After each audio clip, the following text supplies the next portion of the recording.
If you're close to the money, you know, like an oyster farmer, I eat 100 oysters every week. How many people eat 100 oysters a week? Well, I eat them because they're there. If you're in the business of making money and moving money around and counting money, and it's in the units of trillions, of course you're going to make more money.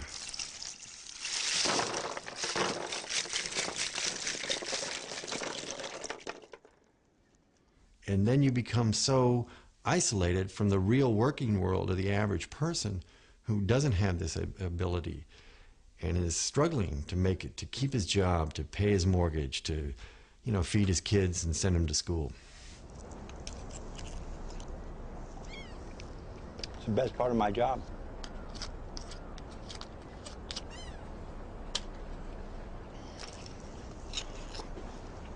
See, the white shell, no disease. Making a lot of money is like taking a drug. You feel good head to toe. It is very similar to a drug. When somebody hands you $1 million check or a $5 million check, you want more. Yes. Oh, if I'm making $5 million, I should be making 50 because I'm a genius. No question in your mind that you are a genius, and that the rest of the world owes, you know, you're just so much better than everybody else.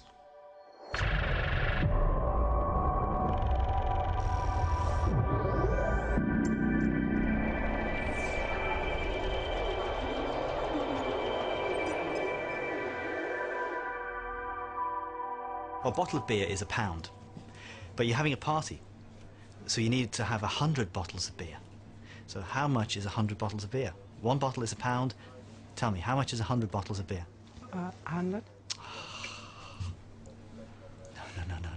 No. Paul Wilmot, ook wel de slimste van alle quants genoemd. Wiskundige en auteur van vele handboeken.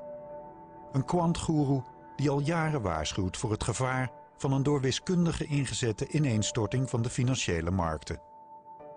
You go to a shop and you try and buy 100 bottles of beer, you may get a discount. They may say, okay, you know, for bulk. So one bottle of beer is £1. 100 bottles is not going to be £100. It might be £80.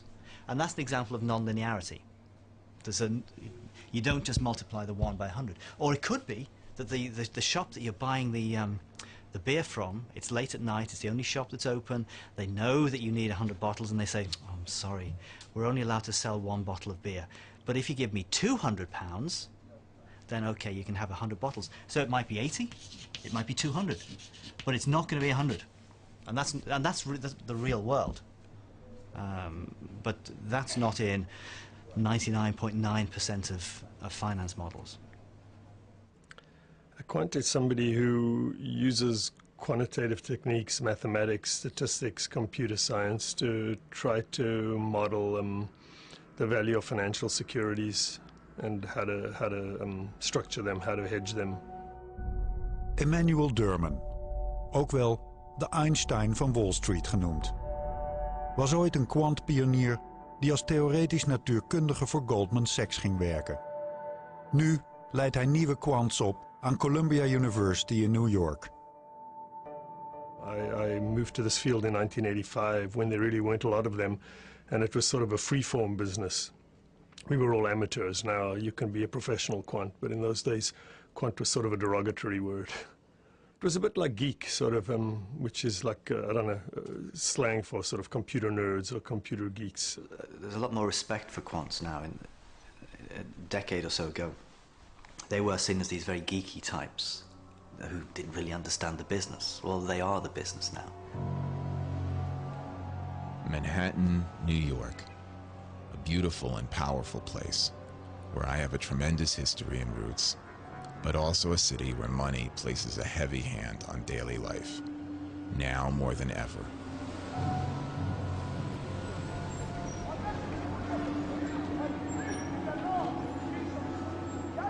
I used to be a computer programmer at a major player on Wall Street that is no longer among us, for obvious reasons.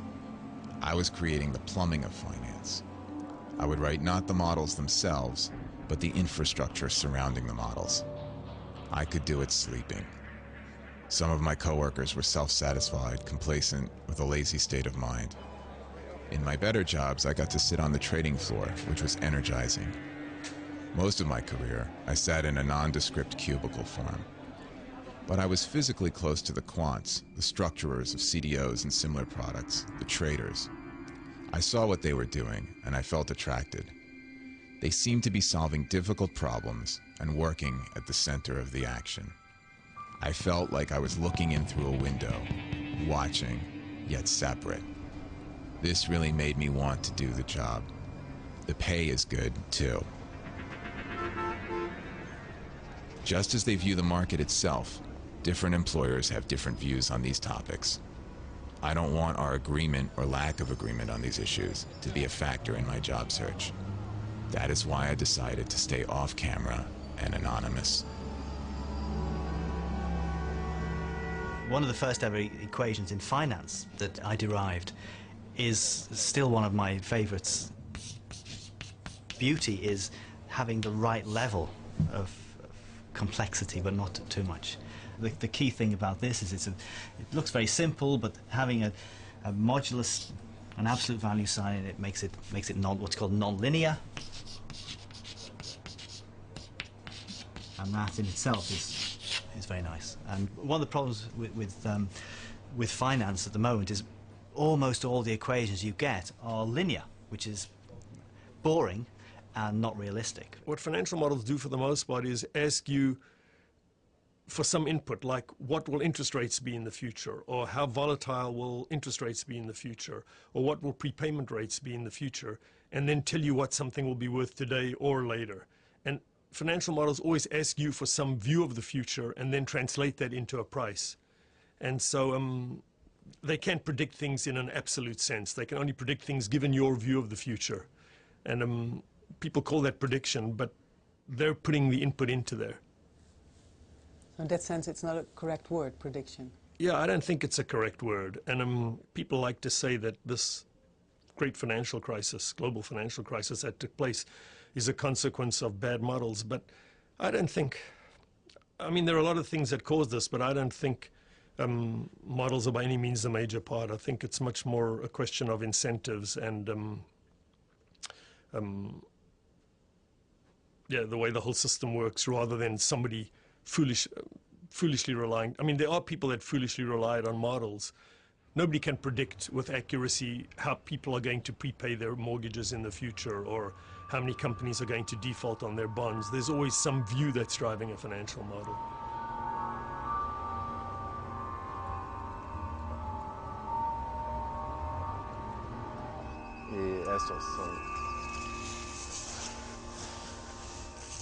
Well, my models, I wrote a piece of software that you brought in all the elements, the mortgages, what your assumptions about defaults and prepayments are.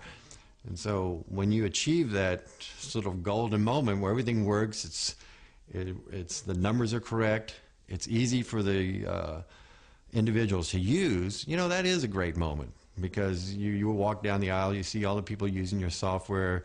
You know, they may not appreciate all the work that went into it, but you know, and you see it working. And then in our case, we were able to sell this software to all the major investment banks in the world. I think we sold one to the ABN AMRO was one of our customers, and you know, all the European and Asian banks and the American banks. Mike Osinski werkte bijna 20 jaar op Wall Street als programmeur van software die slechte hypotheken versneed tot aantrekkelijke financiële producten.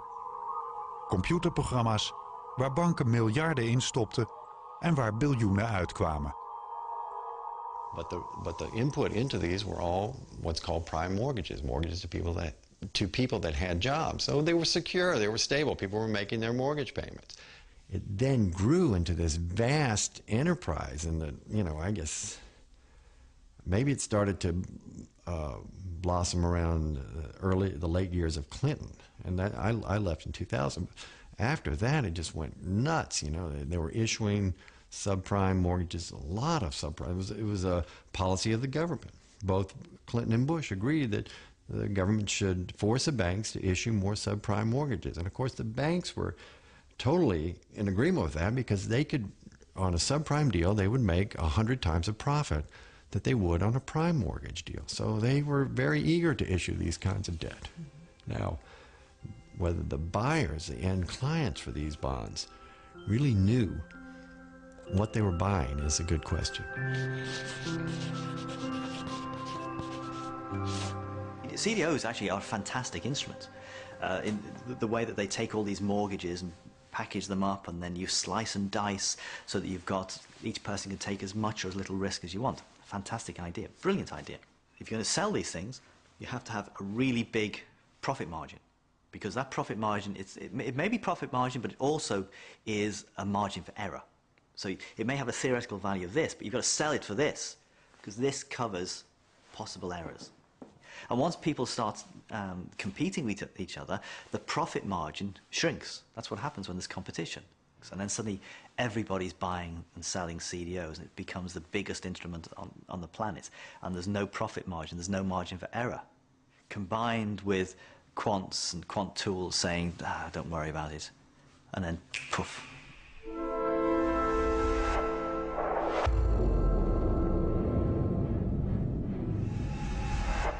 Here I have to apologize to the planet.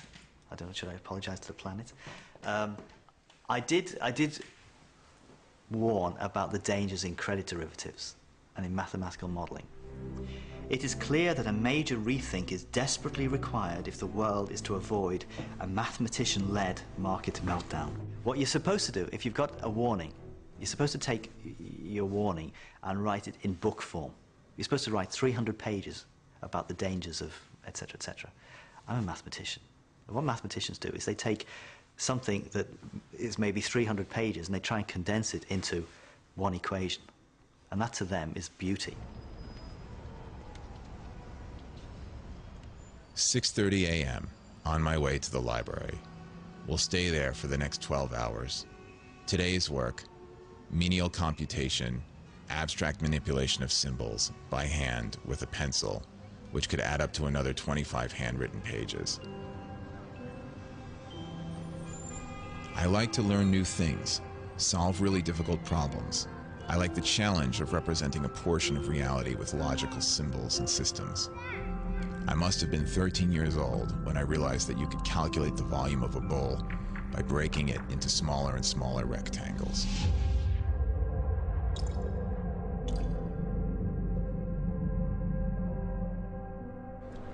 The flow of crowds. I like to observe the motion of crowds and sense relations and forces that operate upon them. Heavily trafficked public space. Crowds appear and disappear with the rhythm of the daily schedule. I have the ability to see patterns in abstract mathematical symbols.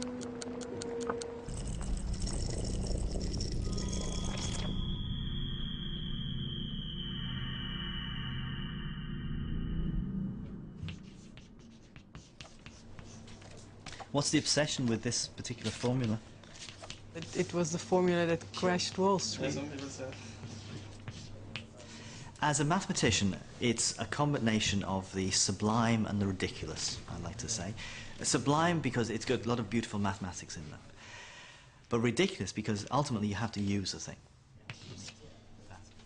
So it just relates to the probabilities of defaults happening in two different things to the behavior of two companies kind of independently and then via what's called a correlation. Is it a problem that I don't understand most of what you're trying to explain me? You don't? I don't. Oh, we were really dumbing it down, weren't we? Yeah, I did. Oh dear. Suppose you've got one of these CDOs, and the way the CDO works, you've got let's say 1,000 mortgages, and all these mortgages are piled into this contract, and the risk is whatever. Key thing is you've got 1,000 different mortgages, and you have to model these 1,000 different mortgages. And within this copula model, there's an assumption for how these mortgages interact with each other. The relationship between Mrs. Jones' mortgage and Dr. Smith. How many correlations are there in 2-by-2 combinations of these things? The answer is 1,000 times 999 divided by 2, which is approximately 500,000. And how do you know? How do you know what these numbers are, these 500,000 numbers? You don't. So what the copula boys do is they say, let's assume the numbers are all the same. it's too complicated, let's just assume the number is 0.6. That's completely ridiculous. You've got a really complicated model there. You've got these complicated interactions between all these people. So that's from the sublime mathematical modeling to the ridiculousness of just saying they're all 0.6.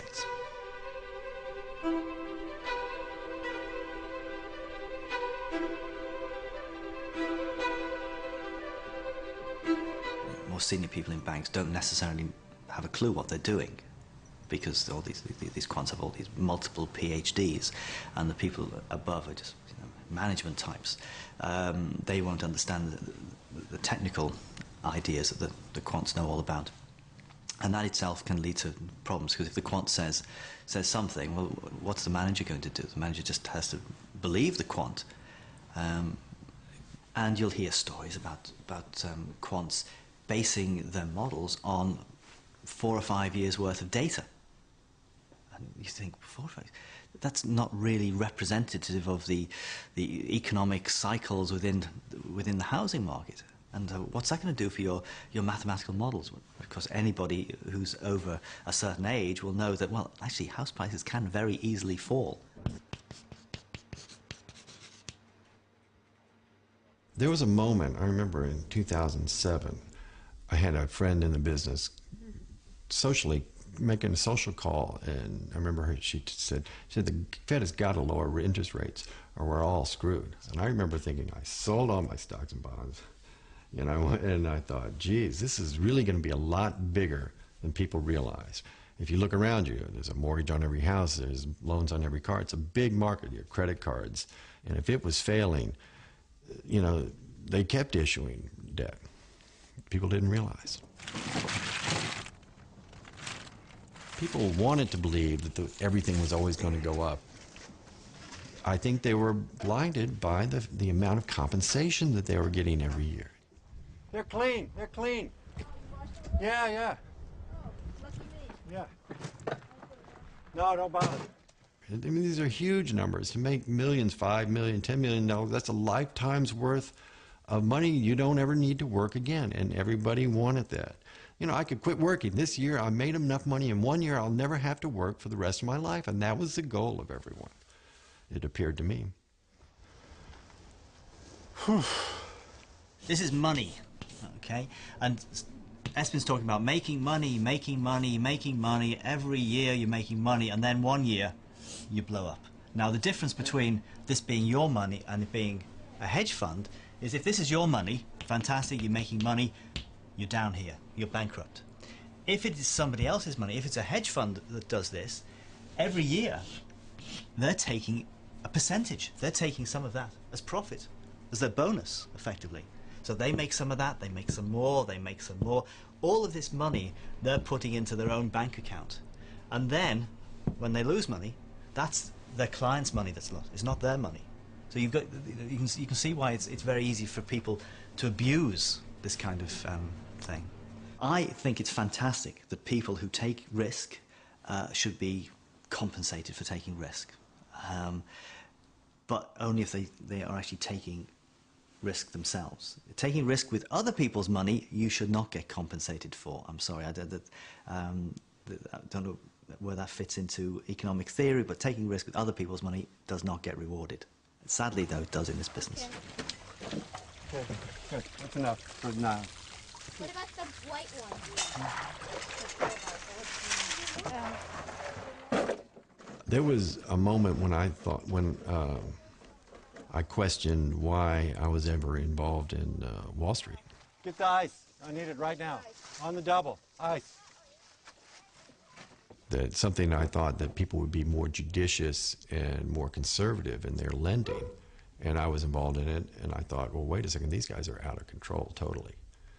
The piece of software per se, you know, that's a sort of inanimate object. Yes, people used it, but, you know, if people had used it and put good mortgages into it, it never would have caused a problem at all.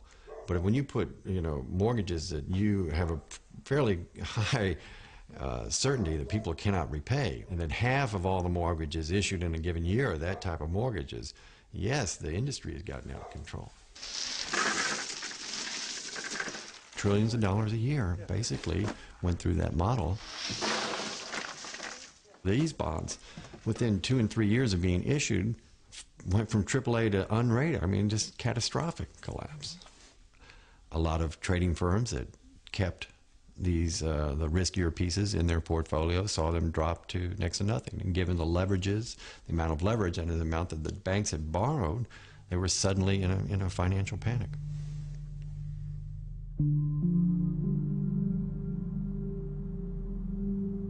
Saturday after midnight, still studying. I know long hours will not stop when I enter a future job as a quant.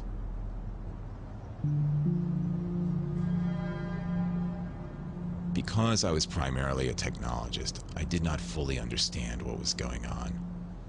I think part of my motivation post-crash for becoming a quant is to gain that understanding, having been through the personal experience of seeing the destruction of my firm. Looked again at my resume that I put out there. The same headhunter called again today to see if I would like to take a job in my former field as a financial technologist. I declined again, of course. No invitation for a quant job yet.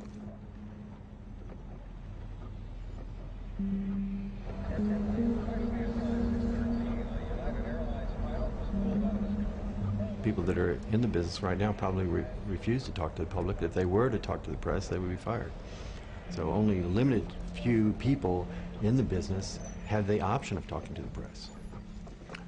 Once you're in the world, right? I mean, your phones are ringing, you know, from the moment I woke up in the morning. And I remember, you know, a lot of these guys I knew quite well. And they'd try to wake me up, 6 o'clock. Oh, I thought you were asleep, you know? And you'd be up till 11 o'clock. You have to be wired, you have to be alert every second, you have to be engaged, and you have to be perfect, and you have to be right all the time. You know, the software fails, people lose millions or billions. It can't happen. You can't be wrong. You have to be perfect. It's a lot of stress. My wife was in the business with me. We both would wake up in the morning and describe similar nightmares. Phones were ringing and we couldn't answer them. And then we sort of grew out of that, and we both realized that we didn't know what day of the week it was. That's Lehman Brothers. It's the new Barclays. Barclays. Was Lehman. Was Lehman.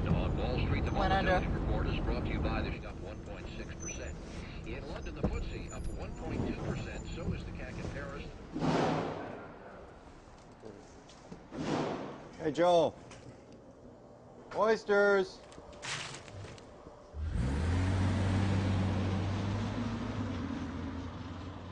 Banking has completely lost touch with its purpose, its original purpose, and is now becoming dangerous. It used to be that when some of these derivatives were first invented, they were to help a farmer, for example, hedge the value of his crop. So he wasn't speculating on the price of wheat, he was busy growing it. Now there are more people trading these commodity derivatives than are actually involved in the production of the commodity, which is completely bizarre. I know quite a lot of people in this business who are feeling a bit jaded now. People are starting to ask questions. My nice friends are starting to ask questions about their role in society. You may be making lots of money, but is it something to tell your grandchildren? Oh, I was a banker. I was there when I caused the 2008-2009 crisis, etc. What are they actually doing with their lives? Or just moving this money around? This isn't necessarily such a business to be proud of.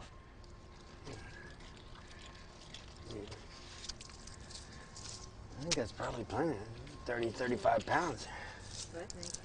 Responsibility is just not a one-way street. When it's successful, you're responsible. Well, you can't be unresponsible when the same item is a failure. You have to have some type of responsibility. I mean, I could say I wasn't, but I was involved. I made a very comfortable living, and I was proud of what I'd done. I myself never saw this kind of debacle.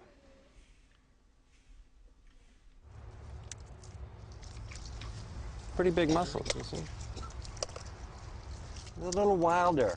This is They're yellow on the inside, too. Different color. A chef in the city loves this wild taste, you know. I only do it for one chef, because if I did too many, there wouldn't be enough, you know. The model is Hippocratic Oath. I will remember that I didn't make the world, and it doesn't satisfy my equations. Now, that's obviously, that's about having a mature appreciation that whatever you do, that the models are never going to be perfect. I will never sacrifice reality for elegance without explaining why I have done so. So it's a competition between the real world and the elegant world of mathematics, and sometimes the real world is just dirty. Nor will I give the people who use my model false comfort about its accuracy. Instead, I will make explicit its assumptions and oversights. Quants are asked the following by some trader. They're saying, well, look, you've just measured the risk in this portfolio. It's too big. Okay, quant, back to the drawing board. I want you to redo your numbers and come up with a smaller risk. It doesn't mean change the portfolio. It means change the maths to make it look less risky. People can use the models to hide risk. Though I will use models boldly to estimate value, I will not be overly impressed by mathematics. People make finance too mathematical. So mathematical that many people who have to implement the models don't understand what's going on. And once you have too much mathematics, it's difficult to see where the mistakes are. I understand that my work may have enormous effects on society and the economy, many of them beyond my comprehension. So this is a serious business, this is what it's saying. The quantitative finance, banking has become so enormous, it's outstripped all other businesses. And really it should just be a service for these other businesses rather than everybody is now working to essentially service the banks, is what it feels like. It's completely changed the nature of the world, all this banking. There we go. So there's a nice little picture in the book of me and Emmanuel Dermond with our Karl Marx beards on, because obviously the inspiration was a kind of communist manifesto. You combine the Communist Manifesto with the Hippocratic Oath, and this is what you've got. When I first came to the field, I was sort of optimistic about using quantitative methods on the financial markets, and I don't think they're useless, but I'm trying to think how to say it. I don't think you can use quantitative methods to explain markets either. People like Bohr or Einstein or Schrödinger or Feynman discovered things that seem to be God's truth almost, you know, even if they're not 100% accurate. And I don't think that's possible in finance. I sort of think it's an illusion. The world, the financial world and the world of people is changing the whole time. History doesn't repeat itself, whereas in physics, history repeats itself all the time. You can do the same experiment over and over again. So, I don't know, somewhere after 5 or 6 years in the field, I began to realize that it wasn't the same thing as doing physics. In physics, if you wake up in the morning and think of an equation or think of some theory, you actually have a small hope in hell that you might actually be right. But in finance, if you write down some set of assumptions and you look at yourself honestly, it may be useful, but you know it's not going to be right in some absolute sense. Because you're dealing with people, and people don't work that way.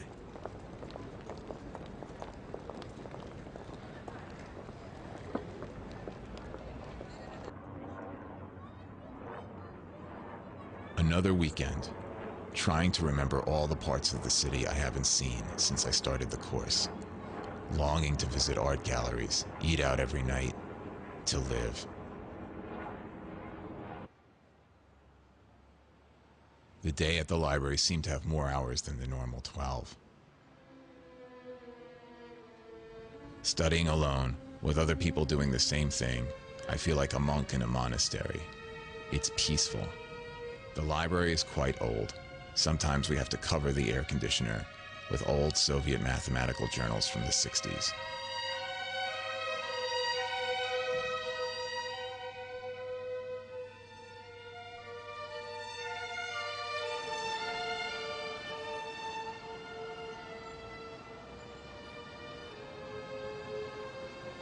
Once I dreamt of doing pure science, working on rocket ships, working at a small startup company. There has to be a way to be creative as a quant too, like designing new financial products and the math to price them.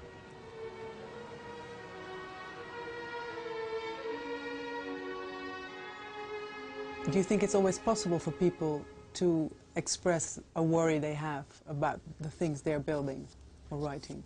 It's possible. People may not listen to them in the end. Most of these people are employees. People don't always listen to you. But yeah, it's possible to do it. And I think people should do it. And I think people who use the model should understand that.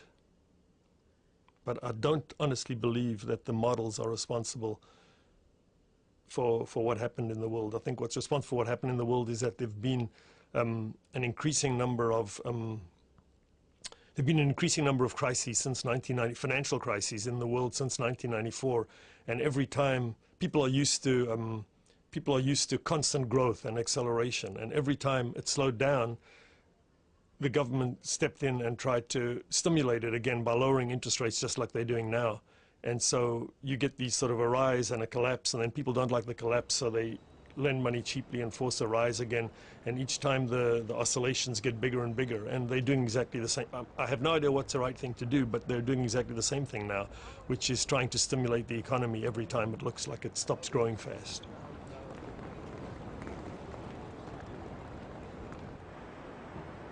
It shocks me that, as a person who runs many businesses, that we can talk about an economy shrinking by 1% is awful.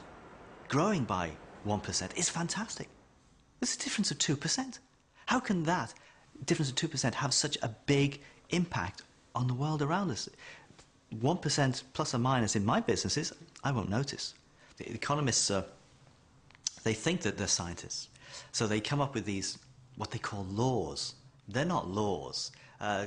Laws of gravity, that's a law. Anything that Isaac Newton comes up with is a law. But when an economist comes up, it's just a framework, an idea. It may work, it may not. Sometimes it does. That's not a law. But they think they're laws. And so they build up this whole edifice of theory based upon this very shaky foundations. And they get all sorts of nonsense coming out of it.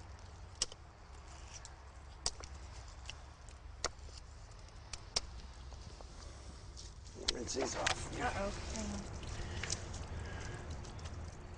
I think that the natural world is something you learn to appreciate through a struggle. In the financial world, you know, money is a man-made phenomenon, right? It's like a game, right, where you make the rules. Well, money is a game that people make the rules for. But out there, the day-to-day activity is not about making money. The day-to-day activity is trying to grow an animal, a healthy animal, or a group of healthy animals. That's a big difference.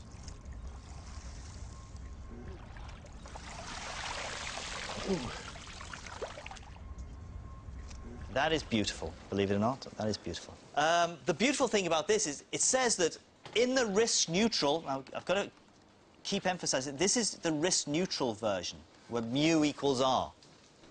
If it was the real world, if this was the real version, it would have some d mu dt's in it. Now let's do some manipulations. Now some of these manipulations are straightforward. 6 over z, in which case there are no z's in there at all, if you see what I mean.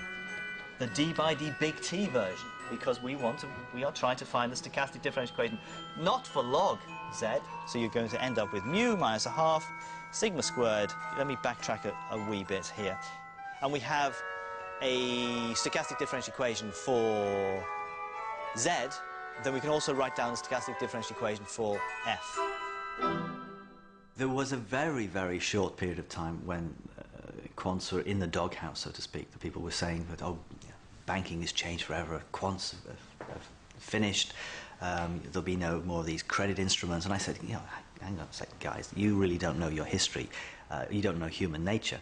This will all blow over in a matter of months. And of course, we're back to the big bonuses. Everything goes back to as it was. If people don't complain now, then it serves them right when the next financial crisis happens. 12 hours to go before the evening classes start. I feel united with my classmates by the enormous workload. It's actually the fees that we're trying to maximize, right? Of course, we have to maximize returns We have to do a good job in managing their money, otherwise we're going to do pretty poorly at collecting those fees. I wanted to feel challenged again and enrolled in a quants program. It cost me $60,000 tuition, which means more debt that I now have to take on. The incentive fee structure basically means that maximizing the TWR is like maximizing fees. Think about that. That's kind of tricky. This course is 1.5 years full-time.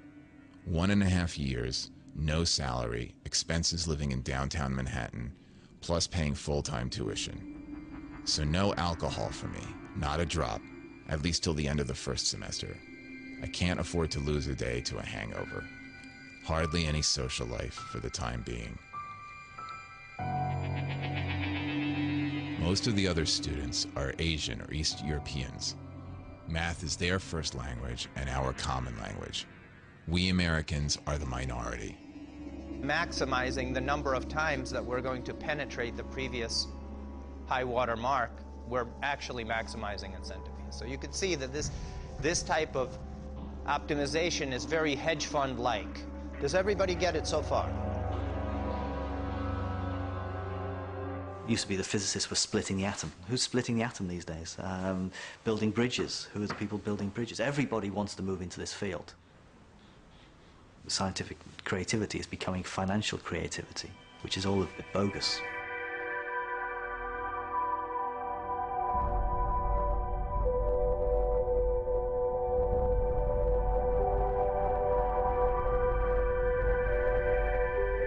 Quants are essential to modern banking because so much of it is based upon new techniques, like the latest thing is the algorithmic trading, the high-frequency trading, for which you need math skills. It used to be, historically, you just have like floor traders and brokers, screaming and shouting down on the floor of exchanges and trading stocks, and the order came down and they would run up and they sort of muscle their way out and wear different colored jackets, the classic pictures we've all seen. Matthew Goldstein, onderzoeksjournalist voor persbureau Reuters, die als een van de eerste de gevolgen van het high-frequency trading aankaartte. The reality is so much of this doesn't even take place there. I mean, that's becoming such a lesser part of trading and what goes on. It goes on in the back rooms, and it goes on in these modelings where these programs are put together by computer geeks, basically. So high-frequency trading is just about taking all this data, analyzing it very, very rapidly, and then putting on trades that may last milliseconds. What worries me the most is I was disturbed to hear that some firms get faster access to the markets than other people. I forget what they call it now, but people get like a tenth of a second advantage, big firms, which I think is unfair. Hedge funds try and get the black boxes as close to an exchange as possible, because it takes time for the signal to get from the black box to the exchange to buy or to sell. Now, of course, that is dictated by the speed of light. Now, we're talking about trading at the speed of light. The classic crash was the 19th of October 1987 crash. That happened within a day. Or the big move, the 20% fall in the S&P 500 was within a day. The next crash could be within minutes. So what is a black box? A black box is just something that has inside some kind of formula, maybe secret or maybe not, that takes in lots of data. And the data might be stock prices, it might be other information, and it tells you what to trade, what to buy and sell. And my favorite is Google search terms, trading based on what people are searching for.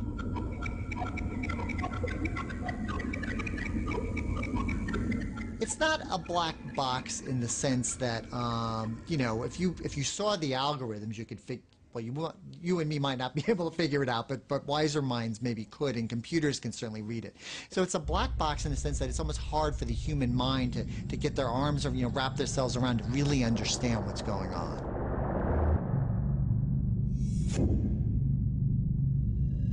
And people have said for years that Goldman itself is a black box. We don't really know how it makes all this money and the billions of dollars and the big bonuses we hear about. The New York Stock Exchange is building this big facility out in New Jersey, which is right near New York, and basically it's being built for high frequency traders, so they can have their equipment very close in a very tightly knit factory, essentially, to do high frequency trading.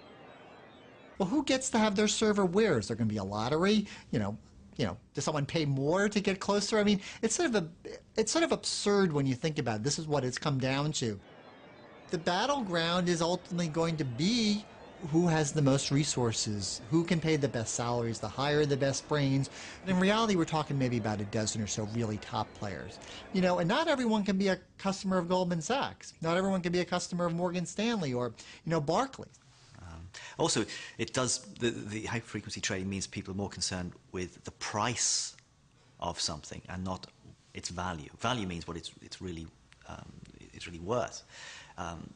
Price is just what people buy and sell for. And if you buy something now, sell it a second or two later, all you care about is the price you sold it for is greater than the price you bought it for.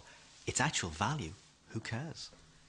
It sort of flies in the face of what we sort of think about what the markets are really about. The companies themselves almost don't matter, and what they do doesn't matter. It's just the fact which way their stocks move is all that matters. And what's sort of frightening about it that I've seen from the standpoint is the systemic risk that might be involved, that so much of this trading just takes automatically and just takes place so quickly that the human element gets more and more divorced from it. I mean, the human beings are obviously responsible for writing the programs, but there's no human being interstepping between these trades. And we saw this a year ago with United Airlines. There was a false bankruptcy rumor. Some wire service inadvertently had transmitted an old story about a UAL bankruptcy filing. The problem was all these news-reading algorithms saw that and immediately started sell, sell, sell. In a matter of minutes, United Airlines stock is cut in half. That is clearly a case where the computers have gone wild. Banking is taking over the entire planet and is having such a major impact on the man in the street, and it really should not. Banking is supposed to be to take money from people with too much to give to people with too little who maybe want to start a business, they've got a business idea, but that's not what banking is about anymore. Banking is just about gambling on these numbers, not realizing that behind these numbers there are human beings with jobs.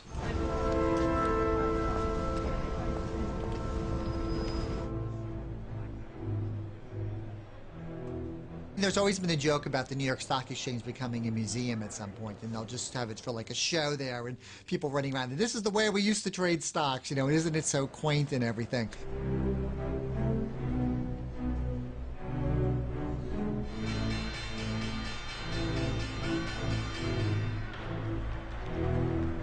At the same time, one can argue, though, that if there's this big backlash in high-frequency trading, we may see a revival to some form of human element inside, that people may say, as flawed as human beings are, we don't want to give everything over to the machines either.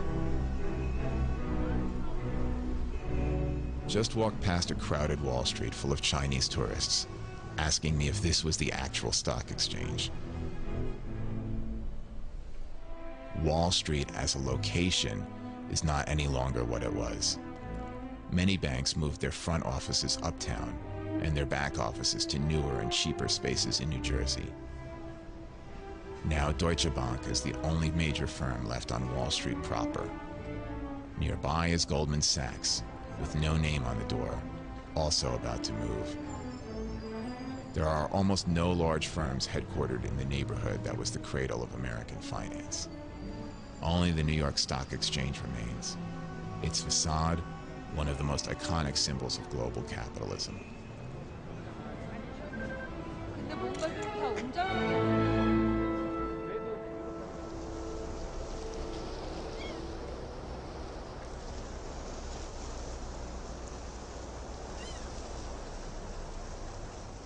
I'm always trying to encourage young people to do what I'm doing. I mean, it's a young person's, it's pretty physically intensive.